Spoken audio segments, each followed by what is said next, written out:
वैदिक ज्ञान को विकृत करने की साजिश, मैक्स मुलर के अनुवादों के पीछे की सच्चाई उजागर करना। नमस्ते, आप सभी यह सुन रहे हैं, मतलब आपकी रुचि यह जानने में है कि यह विकृतीकरण हुआ कैसे। मैं हूँ आपका होस्ट कालस्य टीम की ओर से, और इस विषय पर मैं आप सभी का स्वागत करता हूँ। आज की इस वीडियो में जहाँ हम हिंदू धर्म की गहराई में उतरते हैं और अपनी पवित्र परंपराओं की जटिलताओं को समझने का प्रयास करते हैं। आज हम एक ऐसे विषय पर चर्चा करेंगे जो मेरे दिल के बेहद करीब है, वैदिक ज्ञान को विकृत करने की अंग्रेजों द्वारा हुई आयोजन पूर्वक साजिश। आज की वीडियो में हम मैक्स मुलर के अनुवादों और उन गहरे षड्यंत्रों को उजागर करेंगे जिन्होंने हमारे पवित्र ग्रंथों में वह हेरफेर की जिसने हिंदू ग्रंथों को उस स्थान पर लाकर खड़ा कर दिया जहां खुद भारत मूल के लोगों ने ही उन्हें शंकास्पद दृष्टि से देखना आरंभ कर दिया। तो आइए इस खोज यात्रा पर निकलते हैं और उस सच्चाई को उजागर करते हैं जो दशकों से छिपी हुई है या जानबूझकर हमसे छुपाई गई है। आजादी के बाद और पहले अगर किसी ने अंग्रेजी भाषा में वेदों और शास्त्रों को पढ़ा होगा तो आपने मैक्स मुलर का नाम सुना होगा, क्योंकि उस वक्त शास्त्रों से जुड़ी अधिकतर किताबें या तो सिर्फ संस्कृत में थी या अंग्रेजी में, जो मैक्स मुलर द्वारा अनुवादित की गई थी। मैक्स मुलर एक जर्मन विद्वान माना जाता है जिसको ईस्ट इंडिया कंपनी द्वारा भारत में कार्य करने हेतु लाया गया था। उसको यहाँ ब्रिटिश हुकूमत ने हमारे सबसे पवित्र ग्रंथों, वेदों और शास्त्रों का अनुवाद करने का काम सौंपा। आपको लग रहा होगा निश्चित तौर पर वह व्यक्ति ज्ञानी रहा होगा, लेकिन वह आयोजन पूर्वक भारत की आत्मा पर हुआ वह घाव था जिसकी कीमत हम आज भी चुका रहे हैं। आपको यह बात जानकर अवश्य ही हैरानी होगी कि जिसे भारतीय पवित्र शास्त्रों की अनुवादन व्यवस्था सौंपी गई, उन्हें न तो ठीक ठाक संस्कृत का ज्ञान था और न ही अंग्रेजी का कोई ज्ञान था। यह ऐसा है जैसे उस व्यक्ति से सूर्य के प्रकाश की सुंदरता का वर्णन करने को कहा जाए जिसने जन्म से लेकर आज तक न सूरज देखा है न दुनिया को ठीक से देख पाया है। इसके परिणाम और प्रभाव कितने विनाशकारी हो सकते थे यह आप भी समझते हैं और अंग्रेज भी ठीक से जानते समझते थे, लेकिन वह यही चाहते थे।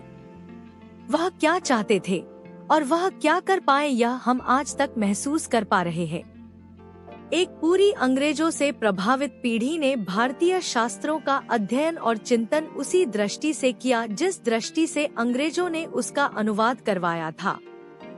शास्त्रों का मूर्खतापूर्ण विवेचन और उसके प्रभाव आज भी हमारे समक्ष आए दिन उपस्थित होते रहते हैं, जिसमें कुछ मूर्खों द्वारा पुस्तकें जलाना और भद्दी टिप्पणियां शामिल है। भारतीय पहले से अंग्रेजों से अधिक प्रभावित रहे हैं, खासकर वह जिनके मन में ब्राह्मणों के लिए नफरत को आयोजन पूर्वक रोपा गया था। क्यों रोपा गया था यह अलग विषय है जिसकी चर्चा हम अवश्य करेंगे, लेकिन किस तरह से भारतीय ज्ञान को चुराकर अपने देश की उन्नति के लिए इस्तेमाल किया जाना और भारतीय शिक्षा व्यवस्था खासकर गुरुकुल को तबाह करके हमें अंग्रेजी शिक्षा व्यवस्था थमा देना शामिल है। परिणाम यह है कि आज की पीढ़ी आधुनिक शिक्षा के बाद भी वह सब नहीं पा सकती जो अंग्रेजों ने बिना पढ़े या कम पढ़े हासिल किया। वह किस तरह से हुआ इसका प्रमाण उनके खुद के अनुभवों में आने वाले हिंदू शास्त्रों के प्रमाण से मिल जाता है।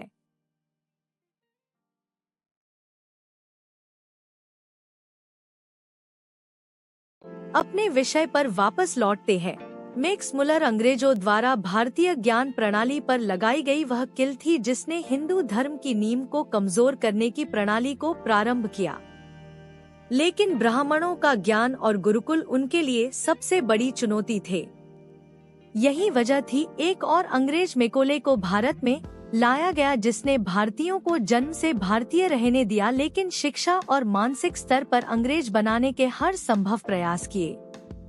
उसमें वह कितने सफल रहे यह हम आज तक समाज में देख रहे हैं। अन्यथा जब विदेशी लोगों के पास खाने को अन्न पकाने तक की अक्ल नहीं थी तब भारत का इतिहास वेदों जैसे अनन्य ग्रंथों को वहन कर रहा था। नालंदा और तक्षशिला जैसी वैश्विक शिक्षा प्रणाली हमारे पास थी। खैर, मैक्स मुलर का भारत में लाया जाना इतना सफल रहा कि आज तक कुछ लोगों की शास्त्रों के प्रति नफरत सामने दिखाई पड़ती है।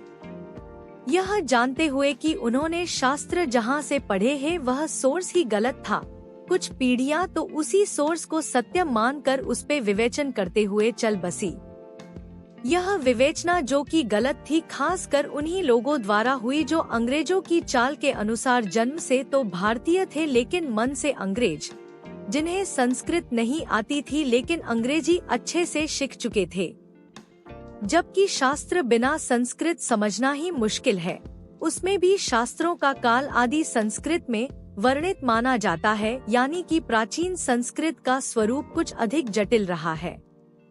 लेकिन मैक्स मुलर जैसे लोग सफल रहे। उनकी मूर्खता पूर्ण अनुवादन प्रणाली ने जानबूझकर की गई गलतियों और गलत व्याख्याओं को ब्रिटिश हुकूमत से सत्यापन की मोहर मिल गई। अंततः वह यही तो चाहते थे, क्योंकि अपने अस्तित्व के प्रति जब तक किसी को शर्मिंदगी महसूस नहीं कराई जाती वह किसी और अस्तित्व की ओर क्यों बढ़ेगा। जब गुरुकुल में हर ज्ञान का उच्च स्तर हासिल हो रहा था तो वे अंग्रेजी ज्ञान की ओर क्यों बढ़ते। इसीलिए उन्होंने उस ज्ञान के स्रोत में ही घालमेल की साजिश रची, जिसको अंजाम दिया मैक्स मुलर जैसे अनुवादनकर्ता ने, जो संस्कृत या शास्त्रों के जानकार ही नहीं थे। लेकिन उनका उद्देश्य वास्तविक अनुवादन था ही नहीं, उनका उद्देश्य हिंदू धर्म की आध्यात्मिक नींव को कमजोर करना था। थोड़ा आगे चलते हैं। 1757 में भारत पर ब्रिटिश उपनिवेशवाद की शुरुआत ने शोषण और सांस्कृतिक साम्राज्यवाद के एक नए युग की शुरुआत कर दी। ब्रिटिशों ने महसूस किया कि हिंदू जनता को अधीन करने के लिए उन्हें उस वैदिक ढांचे से दूर करना होगा जिसके द्वारा उनका संचालन हो रहा है, जो सभी हिंदू प्रणालियों की नींव थी। यह नींव थी हमारी ज्ञान व्यवस्था, शास्त्र और संस्कृति।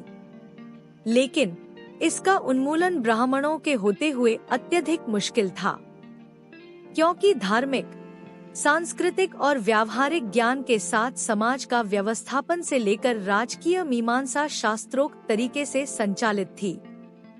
इसे तोड़ने के लिए उस अस्तित्व को तोड़ना आवश्यक था जिसको ज्ञान का केंद्र बिंदु या ब्राह्मण के रूप में शास्त्रों का वहन होना माना जाता है, जो थी गुरुकुल परंपरा। 1 लाख से अधिक गुरुकुल होने का लिखित अंदाज मिलता है उसी समय काल के आसपास। लेकिन आज वह गुरुकुल कहाँ है?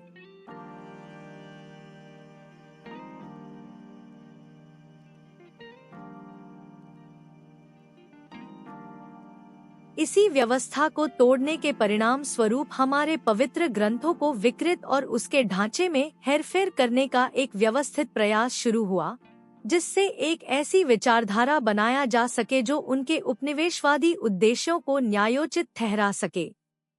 मैक्स मुलर के अनुवाद इस रणनीति का एक महत्वपूर्ण हिस्सा बने और उनके काम को पुर्तगाली और इतालवी मिशनरियों से भी प्रभावित किया गया था, जो सदियों पहले भारत आए थे।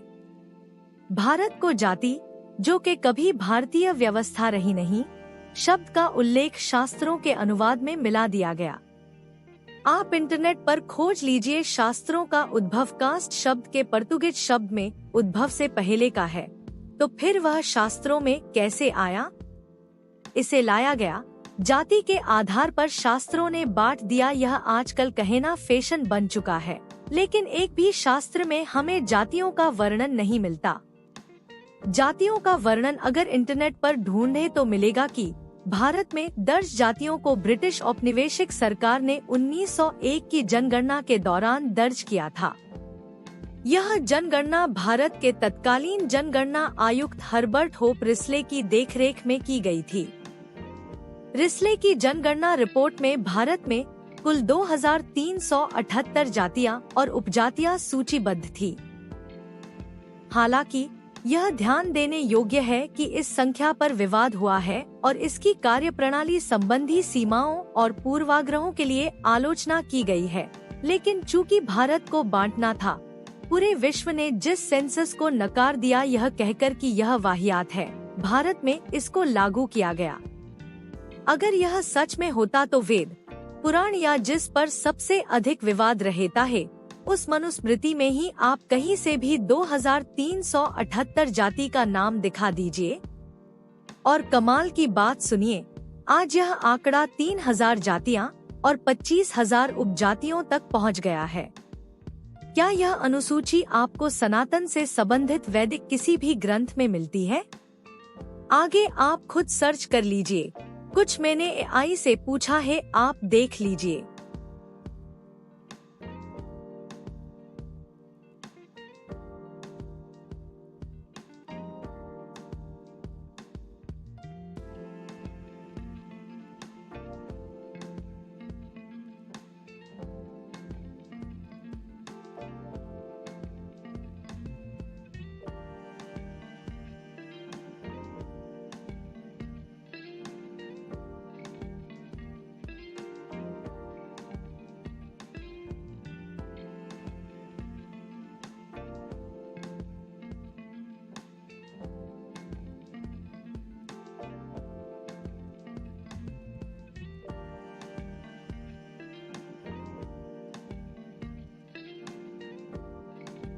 अब सवाल यह है कि मैक्स मुलर ने हमारे पवित्र ग्रंथों में इस तरह की स्पष्ट विकृति क्यों की?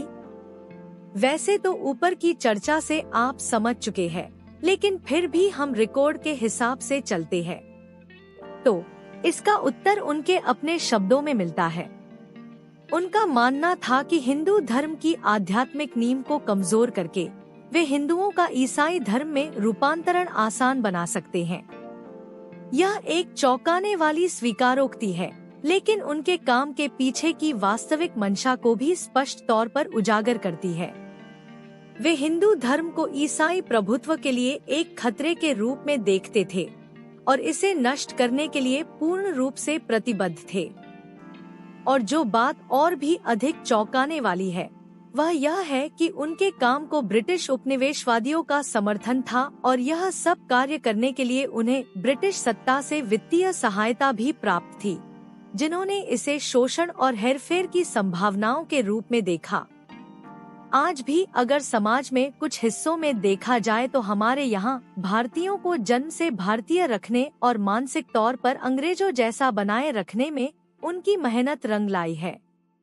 आज भी हमारे यहाँ संस्कृत, हिंदी या स्थानिक मातृभाषा बोलने वाले से अधिक सम्मान आजादी के 75 से अधिक साल बाद भी अंग्रेजी बोलने वाले को ही मिलता है। इस हिसाब से अंग्रेजी की मनसा और मैक्स मुलर के काम का प्रभाव उनके लिए सकारात्मक और भारतीयता के लिए विनाशकारी रहा है। उनके अनुवादों का उपयोग एक ऐसी विचारधारा को बनाने के लिए किया गया जिसने हिंदू धर्म की आध्यात्मिक नींव को ही कमजोर किया। हिंदुओं के शोषण और उत्पीड़न को उचित ठहराया गया, उन्हें बांटने का काम हुआ और इस मिथक को बनाए रखा कि हिंदू धर्म अन्य धर्मों से हीन है।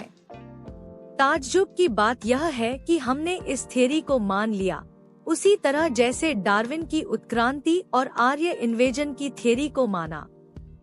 जबकि थ्योरी और सिद्धांत में जमीन आसमान का फर्क होता है।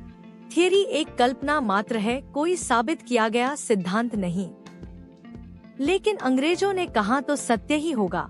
इस मानसिकता ने हमें आत्मग्लानि से उस हद तक भर दिया कि उनके कायाकलापों ने हमें हद से अधिक प्रभावित किया, जिसका दुष्कर प्रभाव आज भी दिखाई पड़ता है। आज भी हमारे यहाँ आत्मग्लानि से भरे लोगों का एक बड़ा समूह दिखाई पड़ता है। लेकिन हमें यह नहीं भूलना चाहिए कि अंग्रेजों द्वारा फैलाया गया हमारा ग्लानिभाव एक विशुद्ध झूठ है, एक धोखाधड़ी भरा विचारधारा जो उपनिवेशवादियों द्वारा उनके अपने हितों के लिए बनाया गया था। इसी आत्मग्लानि की भावना ने भारत के अनगिनत लोगों को मिशनरियों द्वारा कन्वर्जन के घेरे में डालकर धर्म परिवर्तन जैसे कार्यों को साध लिया। आज तक इस आत्मग्लानि को हमारे ऊपर किसी न किसी तरह से थोपा जा रहा है, लेकिन अब आजादी के 75 से अधिक साल बाद भी हमें इसमें रहना मूर्खतापूर्ण लगता है। हमें गुलामी की मानसिकता के सूचक समान इस विचारधारा से ऊपर उठना होगा। हमें अपनी विरासत को पुनः प्राप्त करना होगा। और हमें हिंदुओं जी के मूल भारतीय है के रूप में अपनी पहचान को प्रबल करना होगा।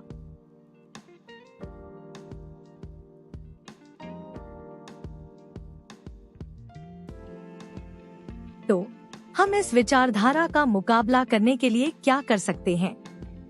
हम अपनी विरासत को कैसे पुनः प्राप्त कर सकते हैं और हिंदुओं के रूप में अपनी पहचान को कैसे प्रबल कर सकते हैं? इसका उत्तर भी शिक्षा, ज्ञान और हमारे पवित्र ग्रंथों की गहरी समझ में निहित है। हमें वेदों, उपनिषदों और पुराणों का अध्ययन करना चाहिए और उन्हें उनके मूल संदर्भ में समझना चाहिए। हमें उन संगठनों और व्यक्तियों का समर्थन करना चाहिए जो हिंदू धर्म को बढ़ावा देने और हमारे विश्वास के खिलाफ किए गए विकृतियों और गलत व्याख्याओं का विरोध करने का काम कर रहे हैं। अंत में, वैदिक ज्ञान को विकृत करने की साजिश हिंदू धर्म के लिए एक वास्तविक और वर्तमान खतरा है। हमें उन शक्तियों के बारे में जागरूक होना चाहिए जो हर बार हमारे विश्वास को कमजोर करने का प्रयास करती हैं, और हमें उन्हें रोकने के लिए कदम उठाने चाहिए। हमें अपनी विरासत को पुनः प्राप्त करना होगा, अपनी पहचान को प्रबल करना होगा और अपने पवित्र ग्रंथों की गहरी समझ को बढ़ावा देना होगा। आइए हम एक उज्जवल भविष्य के लिए मिलकर काम करें, एक ऐसा भविष्य जो ज्ञान, बुद्धिमत्ता और हमारी परंपराओं की गहरी समझ में निहित हो। जय श्री राम, जय श्री कृष्ण, जय महाकाल। और अंत में, इस खोज यात्रा में मेरे साथ जुड़ने के लिए धन्यवाद। आवश्यक सूचना, सिर्फ इस वीडियो को सुनकर इसे सत्य मान ले यह हम नहीं कहते। आप खुद खोजे, खुद समझे। एक बात तो साफ है कि आपको जो दिखाया जा रहा है वह हर बार सच हो यह तो संभव नहीं है ना। आप जिसको फॉलो करते हैं उनके ज्ञान का स्रोत भी आवश्यक मुद्दा है, क्योंकि हर व्यक्ति के ज्ञान की एक मर्यादा होती है। देश का पीएचडी होल्डर सर्वज्ञता नहीं होता। हर व्यक्ति की अपनी अपनी ज्ञान की एक विशेषता होती है। अगर कोई मैनेजमेंट पर पीएचडी करता है तो वह सिर्फ उस विषय का डॉक्टर कहलाता है। अगर वह ज्ञान चंद्रयान पर देने लगे तो हर बार उसका सत्य होना आवश्यक नहीं है, जब तक कि उसे जांचा परखा न जाए। अन्यथा वही होता है जो भारतीय शास्त्रों के साथ एक संस्कृत न जानने वाले व्यक्ति ने दशकों पहले किया था। अस्तु।